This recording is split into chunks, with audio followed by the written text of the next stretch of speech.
الرحیم، یہ میرے سامنے تذکرۃ الرشید ہے، مشہور و معروف کتاب ہے۔ حضرت مولانا رشید احمد گنگوئی رحمۃ اللہ علیہ کی سوانح عمری ہے، جسے لکھا ہے حضرت مولانا عاشق الہی بلند شہر رحمۃ اللہ علیہ نے۔ اس کی یہ دوسری جلد ہے اور اس کا صفحہ نمبر ہے 250۔ یہاں ایک واقعہ ذکر ہوا ہے، اس واقعے کو میں نقل کر رہا ہوں۔ اصل یہ جو سوال ہوتا ہے، مجھ سے سوال کیا گیا تھا کہ بھئی علماء دیوبند اتنی جلدی تکفیر کیوں نہیں کرتے ہیں دوسروں کی، جبکہ بہت سے حضرات وہ ہیں کہ جو علماء دیوبند کی تکفیر کر رہے ہوتے ہیں، جیسے بریلوی حضرات ہیں مثال کے طور پر، تو وہ علماء دیوبند کی تکفیر کرتے ہیں اور علماء دیوبند کی بعض عبارتوں کو اٹھا کر کے اور ان سے غلط مفہوم اخذ کر کے تکفیر کی جاتی ہے۔ تو علماء دیوبند اگر ایسا کرنا چاہیں تو بالکل ایسا کر سکتے ہیں۔ بہت سی اس طرح کی عبارتیں موجود ہیں کہ ان کو اٹھا کر جو ہے تکفیر اگر کرنا چاہیں تو کر سکتے ہیں، لیکن علماء دیوبند ایسا نہیں کرتے ہیں۔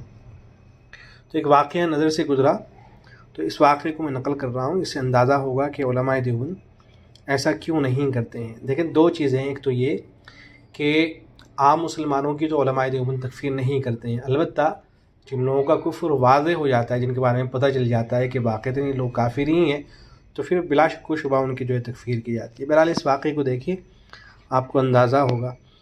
تو فرماتے ہیں کہ ایک مرتبہ حضرت گنگوئی رحمۃ اللہ علیہ تشریف لائے، حجرے میں داخل ہو کر دریافت فرمایا کہ کون کون ہے۔ جب معلوم ہوا کہ خاص افراد موجود ہیں تو آپ بیٹھ گئے اور ارشاد فرمایا کہ سب سمجھدار آدمی ہیں، میں ایک بات کہوں۔ اس کے بعد آپ نے ایک حدیث کا مطلب بیان فرمایا۔ اس کا خلاصہ یہ تھا کہ حق تعالیٰ قیامت کے دن جب دوزخیوں کو دوزخ میں بھیج دیں گے تو جناب رسول اکرم صلی اللہ علیہ وسلم شفاعت فرمائیں گے۔ حکم ہوگا کہ اچھا، جس کے قلب میں رائی کے دانے کے برابر بھی ایمان ہو اس کو دوزخ سے نکال لو۔ چنانچہ نبی اکرم صلی اللہ علیہ وسلم بہت سے دوزخیوں کو باہر نکال لیں گے۔ پھر حکم ہوگا کہ اچھا، ادنا سے ادنا درجے کا ایمان جس کے قلب میں ہو اس کو نکال لو۔ چنانچہ حضرت محمد صلی اللہ علیہ وسلم بہت سے دوزخیوں کو نکالیں گے۔ پھر جناب باری تعالیٰ کا حکم ہوگا کہ جس کے قلب میں کچھ بھی ایمان کا حصہ ہو اس کو نکال لو۔ رسول اکرم صلی اللہ علیہ وسلم عرض کریں گے کہ بار الہ، دوزخ میں کوئی بندہ ایمان والا باقی نہیں رہا۔ اس وقت حق تعالیٰ شانہ ارشاد فرمائیں گے کہ اچھا، سب شفاعت کرنے والے سفارشیں کر چکے ہیں، اب ہم باقی ہیں۔ چنانچہ 3 لپے بھر کر دوزخیوں کو دوزخ سے باہر نکالیں گے اور جنت میں بھیج دیں گے۔ اب آگے سنیے۔ اب غور طلب مضمون یہ ہے کہ وہ کون لوگ ہیں کہ جو حق تعالیٰ کی لپوں میں جہنم سے باہر نکالے گئے۔ ظاہر ہے کہ کافر تو نہیں ہے، کیونکہ کافر کے لیے خلود فی النار کا خود حکم فرما چکے ہیں کہ وہ ہمیشہ کے لیے جہنم کے اندر رہیں گے۔ ومن اصدق من اللہ قیلا، اور اللہ سے زیادہ سچی بات کس کی ہو سکتی ہے۔ بس ضرور یہ لوگ بھی ایمان والے ہیں، مگر ان کا ایمان اس درجے مخفی تھا کہ خلاصے موجودات جناب رسول اکرم صلی اللہ علیہ وسلم جیسی دقیق النظر شخصیت اور دقیق النظر پیغمبر بھی اس کا ادراک نہ فرما سکے۔ آپ نے بھی ان کو کافر سمجھ کر جہنم میں چھوڑ دیا، مگر علام الغیوب جو ہر پوشیدہ سے پوشیدہ چیز کی خبر رکھتا ہے، ان کے غایت خفا میں دبے اور چھپے ہوئے ایمان کی بنا پر ان کو بھی جہنم سے باہر نکال لے گا۔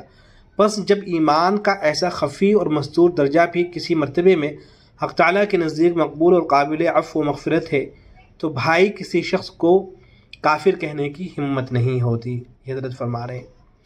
پھر آگے فرماتے ہیں کہ ہماری نظر اور ہمارا ادراک جناب رسول اکرم صلی اللہ علیہ وسلم کے ادراک کے سامنے حقیقت ہی کیا رکھتا ہے، جس کی بنا پر یوں کہہ سکیں کہ جسے ہم نے کافر سمجھا وہ کافر ہی ہے، مومن نہیں۔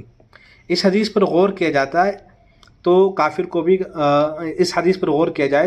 بھی کافر کہتے ہوئے ڈر معلوم ہوتا ہے۔